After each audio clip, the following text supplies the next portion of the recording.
I'm Scott L. Miller. It is the 8th of October, 2023. This is my vlog of daily life living in León, Nicaragua. Today, we're going to be talking about the sense of community that you get here in Nicaragua, and we're going to be talking about the eclipse that went on today. I'm recording this a little bit out of order for the dates that we show, but I want to be able to talk about the eclipse as it is happening, so I'm taking the kids to see that this morning, and I'm going to take you guys along for that adventure, and we're going to talk about how we're doing a little bit of different filming today. But we're going to get to all of that right after the bump.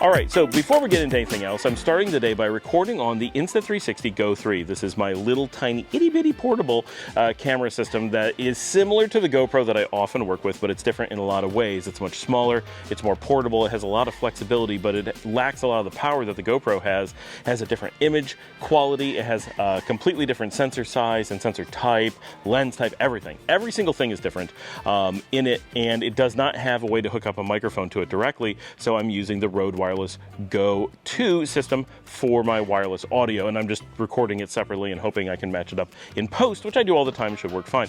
This is a lot wider view than I'm used to, so I'm hoping that this looks pretty good, and it's got a different color system. Just everything about the image is different, but I'm able to get out and walk around really easily, which I can do now. And I did this the other day, and I'm enjoying having some variety in the show. It lets me do a lot of things that I couldn't do before, and I'm going to capture this little dog and put him on the show with me. He doesn't normally come and do the show, but this is Clive, who's often running around in the background, and he likes to be on the show.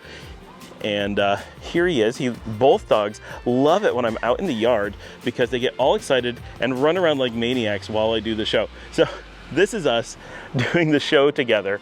Yes, you like this. And it's just a lot of fun. I like having some variety, and I enjoy doing all the camera stuff. So let me know for sure. Go down in the comments. Let me know how this image looks, how this style looks. I asked this yesterday. I got a lot of great feedback, and I think people are enjoying some variety and seeing things through a different, literally lens, but also through a different viewpoint and a different way of me interacting with the environment. Because we do this every day, right? I think there's some real value to those kinds of things. So let me know first about that, and also just say hi if you have nothing else to say. But if you have questions, if you have anything you want me to address, sometimes I just answer real quickly down in the comments if it's that kind of thing. But in a lot of cases, you guys ask these great questions that allow me to make an episode about the things that you're asking, and we're able to dive in and like really get into a bunch of stuff, and that's great. Like I enjoy that, and it's really great. You guys have responded really well to that. So I also want to do some live shows of that at some point. That takes a little bit more planning, but I do hope sometime soon to get back to doing some live Q&As, but actually schedule it ahead of time so you guys can be like, we're doing this, we're going to actually make it, and not just be over randomly as waiting around. So without further ado, we're going to start the day by taking the kids out to downtown León, Central Park, Parque Central, in the middle of the city, where it's not actually the city, but a group of, I guess, doctors are putting on an event. Maybe it's just coincidentally doctors, but a bunch of doctors and maybe some other people are putting on this event where they're providing telescopes and the glasses you need to be able to watch things, and we're hitting our apex or whatever of the eclipse, the nearest we get to totality, at 11:50. So we went down just after 10, and Marcela and her kids came with us, and we all started by going to El Sesteo on Central Park, getting lunch, and then heading into Central Park itself. All right, we're out in Central Park here in León today because it is the solar eclipse, which is going on right now, and a group of doctors, it seems, is putting on an event here, and there's events around the country, and they're not like big events, it's just they're kind of orchestrating things so that you can come and view safely the eclipse. So the kids and I came out today, and we're here, and Marcela and her kids are here somewhere. They're way behind, and we're just checking out the park. We just had lunch at El Sesteo, and the eclipse is well underway. I don't know how well you're gonna be able to see it here, but it's noticeably much dimmer than normal already. Of course, the camera adjusts for that a bit, so it's really hard to tell from that, but we're at about 50% of normal light right now. We're about 20 minutes away from the actual peak of the eclipse. So we're out, there's so many birds always on Central Park. And here we're going to get about 85% of a total eclipse. The total eclipse, the line that it goes over is the line of totality is heading over blue fields on the Caribbean coast. So that's a long way from us. And Managua's getting about 90%. We're getting about 85. So we're getting quite a bit. It's good for viewing. And it's really rare to get one of these here in the Ring of Fire. So it's actually called a Ring of Fire eclipse. And yeah, we're going to be checking it out. We heard we've been running into a bunch of friends that are out here. There goes the birds. For this, so it's kind of the interesting thing going on in town today. So let's go explore. Yeah, there's only a sliver of it still showing. See. It's just a little bright.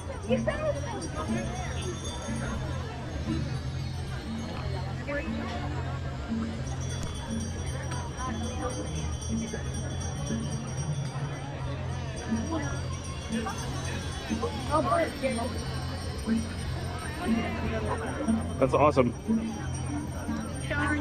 We're just a few minutes away from as close as we're going to get to totality here. It's going to get to just a sliver, but it's never going to go completely away. But I did what I could to film with the camera and just putting the sunglasses over the camera. But what they're doing here, because there's very limited supply of these, we actually need to get a bunch, but they're sharing them. They have them in the crowd, and they have all these different telescopes that are available that people are able to come use. And you know, they have lines and people are getting to look through the telescopes. So there's a lot of telescopes, actually. I think it's like a lot of club members or something are out here volunteering them, but it's really cool. And of course it's nice because there's so much less sunlight than normal, and of course it looks like normal sunlight, but everything's so dim, which is, I love eclipses. Like, they're really cool for that. And we lasted our big one. I'm going to try to get these birds. So many birds in the park. We did our last one like 4 or 5 years ago in Missouri. And so it's been a while since we've done that one. We got to see the totality. This time, only a sliver, but it's really cool that we're getting to see it here. And you can hear the Respado people in the background. Never stop yelling in your ear. All right, so just as we reach the maximum that we're going to get today, the clouds cleared a bit, and we have kind of a direct view. So I'm going to show you what little bit I can get for you. If I can even find the sun, I really can't. There's not that much up there.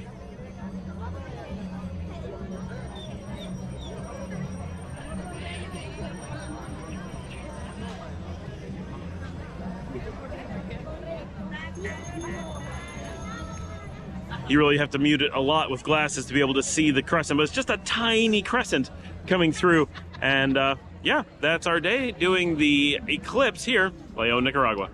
So while we didn't manage to see, you know, a total eclipse where it got completely dark, which is so much cooler, at least we got to see some. And if you look on some of the shorts that I did, you can see the actual view of the sun comes through as a whole circle, but the reflection inside the lens, you can see the crescent, which is interesting and weird a little bit. And you can see the crescents on the ground. Like, it's cool, right? And it gets really dim, but we've done a full eclipse before, about 4 or 5 years ago in Missouri, actually as much as 6 years ago. Wow, now that I say it, it was a really long time ago. It was probably late 2017. And so that would have been almost 6 years ago. I need to look that up. Wow, I had no idea it's been so long. So Liesel would have been 8 or 9, and Luciana was really little. Wow. So it's been a while. So they were excited to get to see this, but it's not the full thing. We really wanted to drive to Bluefields, and we really thought about it, but we just couldn't make that happen today. But Josh from the channel actually did, and so I'm hoping he'll give me some feedback on how it was down there, and maybe he got some pictures of what they're doing there. But it was pretty cool that they set all these things up and we had a nice time. While we were doing this, though, it really made me think about the sense of community we have here in Nicaragua, and that's what I want to talk about today, because it has not really hit me that this is such a big piece of what makes Nicaragua different for us, what makes Nicaragua feel the way that it does. So let's start with size. Nicaragua, as a population base, is nearing 7 million people. That puts it as roughly the same as the metro area of a Houston, Philadelphia, or Dallas, for those who are experienced with those cities. It's a little bit bigger than a Barcelona, if you're used to Europe, right? It's a large city, but it is not the size of a lot of countries that we're used to, which are often 10 to 50 times the size of 7 million people, right? So in some ways we have a population similar to a single large city, and that is hard to really understand, I think, for most people moving from really large countries to a relatively small one, just how much of an impact that has on your daily life as a resident. Like, it changes everything. And one of the things that happens, but I don't think it's solely because of that. I think Nicaragua has this as a culture as well, but there is an unbelievable sense of community that we feel, not just here in León, of course. Our León community is very strong. When we go out at night to a club or something, we know who we're going to see. We know which people are regulars there, right, or the normals. We know, the bartenders. We know the waiters. When the waiter moves from restaurant to restaurant, everyone knows where they moved, right? Everyone knows everything that's going on because we're like a village, but a really interconnected village. Not like in the United States. When I lived in small villages in the U.S., we still didn't know the neighbors. We didn't know the people down the block. No one talked to each other. Yeah, you know somebody, but the number of people that you knew and interacted with and that everyone knew each other was very small. Here, every time we make a new friend, it turns out they're friends of a friend of, like, everyone's interconnected all the time. And even when we make friends or acquaintances in distant places, it turns out, well, they know people we know in all these different ways. There's so much more social connectivity in the country compared to anything we're used to in North America. That alone is one thing, but there's also a more official sense, and this occurred to me today partially because we were doing the Eclipse as a community, and the entire country was doing this together, right? There's like 15 or 20 cities. It was all listed on Nicaragua, which is how we found it, that all these different cities listed, here's the time, here's the place in your city for doing this Eclipse together. And when something like that happens from all over the country, everyone's talking about the same events, we kind of all connect. And that kind of tied in with some other news we had going on where just little things, like we recently got a shipment of buses. And if we lived in the United States, and let's say, because we used to live in Dallas, if Dallas was to, and did for sure, receive a shipment of new buses for their public transportation system, we would never hear about that in the news. Like, it might be at most just a mention on the evening news because they needed some filler, but it doesn't really qualify. No one cares, right? And they're not our buses. It's just a government thing. It's just the normal workings of the place, and like, no one's interested. What we care about is there a new Chipotle opening up on my block? Yes? Oh, then my life is complete. Otherwise, I don't care, right? There's this weird interaction with the rest of the community. But here in Nicaragua, we're very knowledgeable 9 months ago that buses were purchased from Russia, and they are coming to here in León, and I can't remember the other city, Messiah, I think. And then these new buses are coming from China, and they've gone to Managua and Ciudad Sandino, and they have a big event about it, and it's on the national news. And we all kind of talk about it. Oh, there's new buses. Oh, that's going to help with this and that, and right. And we all, and partially, I had a similar sense of community on a different scale when I was in England, for example, because of the island thing, and because of the London thing being a single large central city where basically everyone in the country at some point has to use the same central resources in the middle of London. You don't get that in the United States. Nobody has to go to any single central city. Even most states don't have a single central city. Some do, for sure, but a lot of them don't. California, New York, they don't have that. And you may be like, of course New York does. No, it doesn't. The capital's Albany. Buffalo and Rochester don't associate with Albany or with New York City, right? They're completely different regions. Everything is localized. But here in Nicaragua, what happens basically anywhere in the country is seen as part of a community thing. If something happens up at the Port of Corinto, all of us are like, ooh, something's happening at the Port of Corinto, right? Which today there was just something, right? And the whole country's like, we're getting an upgrade to our port. Yes, a new crane was just put in. That was the news this morning. And when they're dredging at Bluefields, it's like, oh, we're expanding Bluefields, and it impacts everybody.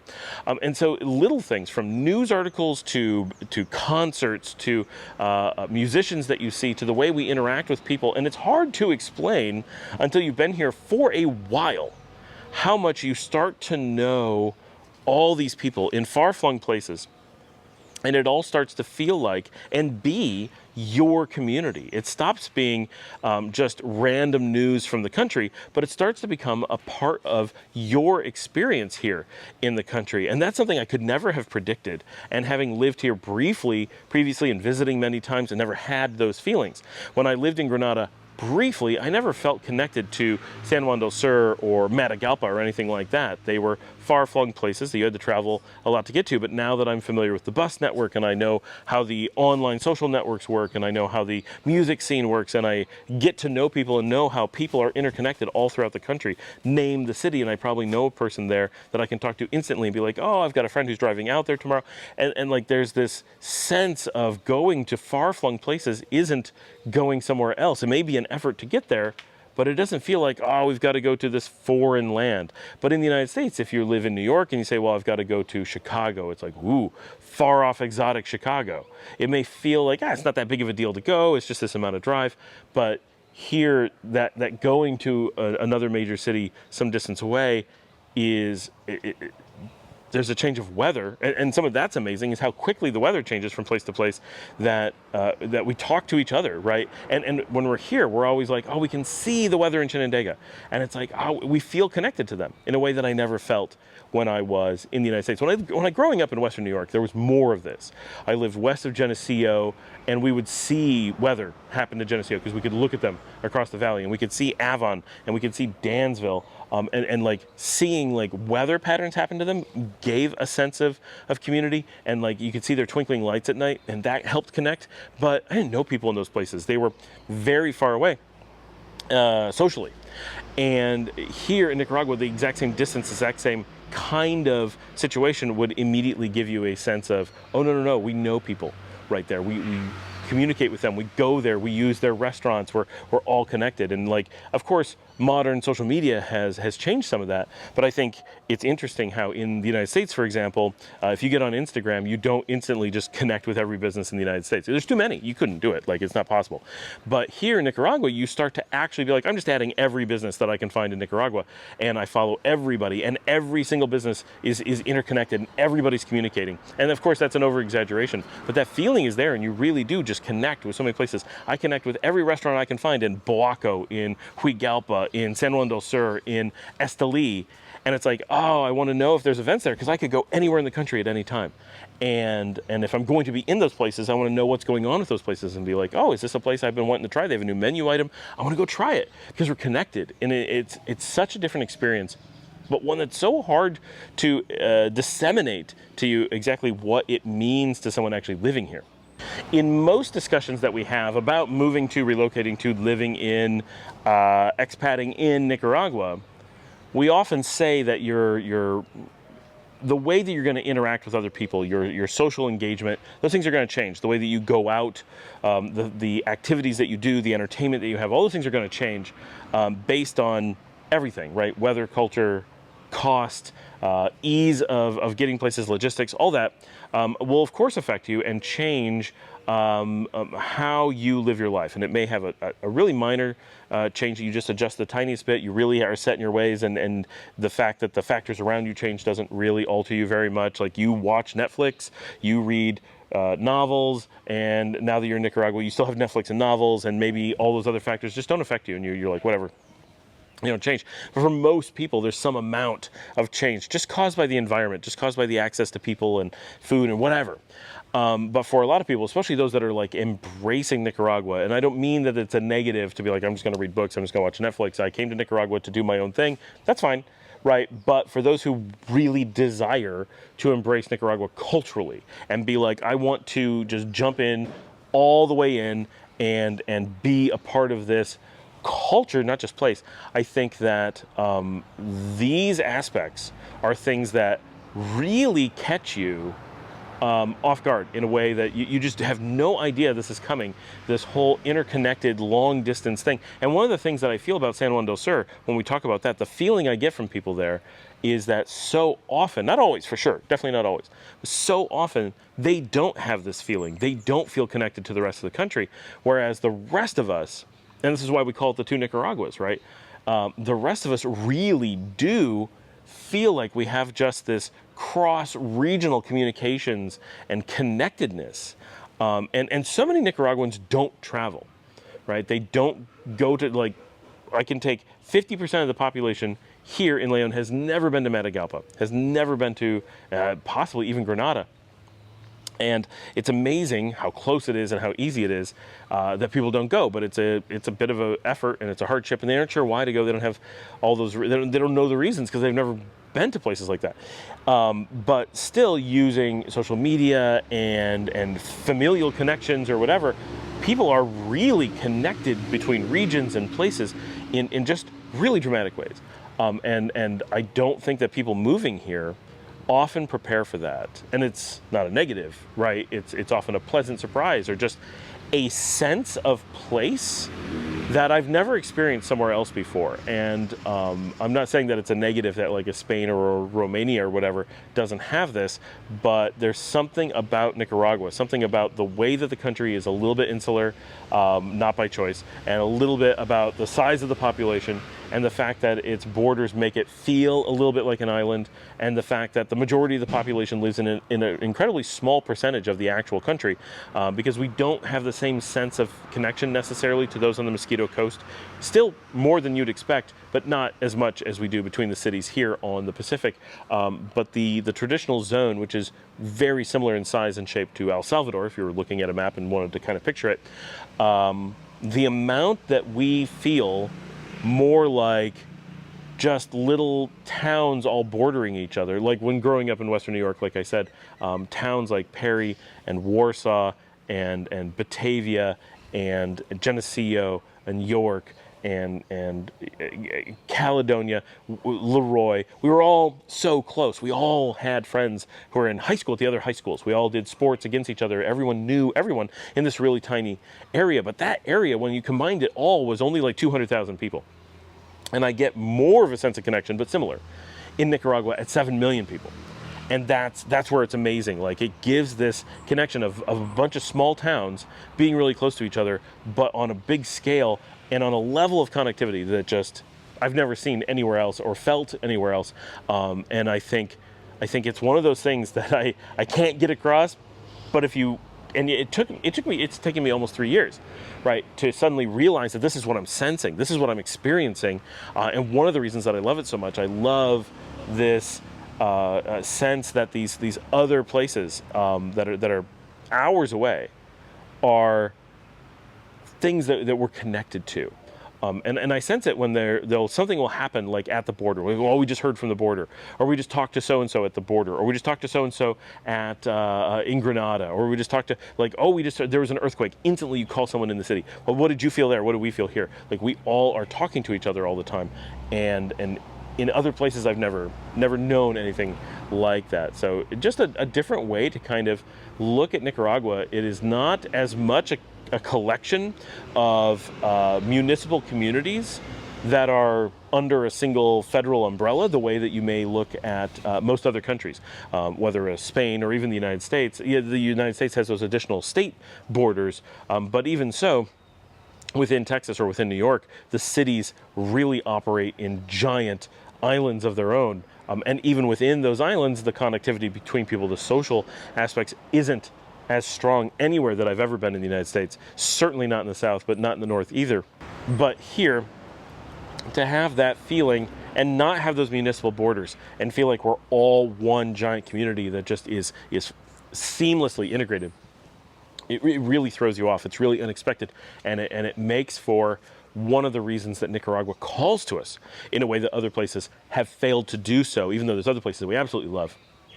And I think the closest that I would likely come to this feeling is in Greece, on Crete, because we literally lived on a large island that had a very large population. So you had the combination of island and insular, and you know, if you're in one city, the things happening in another city feel like they're also part of your engagement. But with the language barrier and stuff, we were so much more at arm's length from it. And that's why I truly think we probably would have moved to Crete.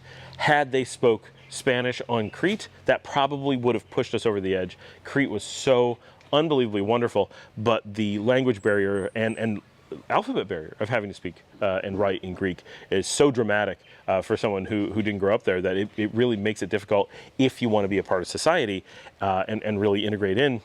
People are wonderful, they're very welcoming, like there's and my wife and children are part Greek, so we had a lot of opportunity to potentially integrate socially fairly well. definitely always be outsiders, but you know what I mean. But that's the closest I've ever felt. Here, just a level I've never seen anywhere else. Anyway, thanks for joining me. Like and subscribe. If you have your questions, like I said, scroll down and ask away. If you'd like to support the channel, you can buy me a coffee at buymeacoffee.com/Scott Allen Miller. Very much appreciate everyone who has done so. It means so much to me and everyone on the channel, and it helps us have different cameras like this Insta360 Go 3 to try different ways of recording and share on social media, of course. Tell your friends, and I will see all of you tomorrow.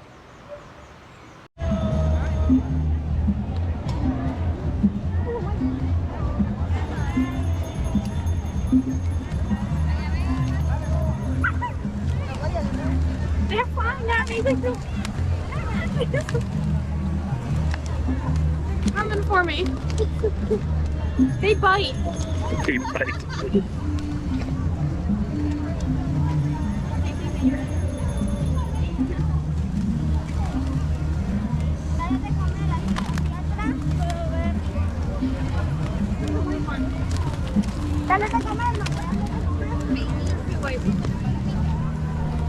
He's just jumping it on its head.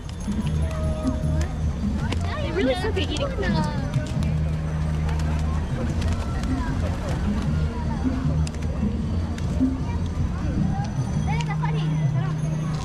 She's so